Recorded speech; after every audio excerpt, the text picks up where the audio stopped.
मैं जा रहा हूँ अंबानी जी के स्मार्ट बाज़ार में मार्केटिंग करने। सबसे पहले है एंट्री गेट। कुछ भी बम बम नहीं लिया हूँ। सबसे पहले मैं घुसता हूँ, देखते हैं क्या क्या यहाँ पे बिकता है।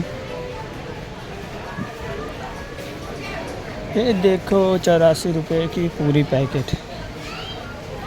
लेकिन हम बसंती चावल लेने जा रहे हैं अभी। बसंती चावल किधर मिलेगा यहाँ के लिए पूछते हैं। क्या है बासमती चावल, बसंती चावल बोला था।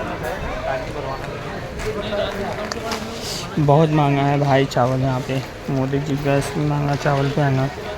बंगाल में झाड़मुड़ी खा रहे हैं, कुछ तो शर्म करो। पूछते हैं किसी और से। आगे बहुत महंगा महंगा सामान है भाई यहाँ पे।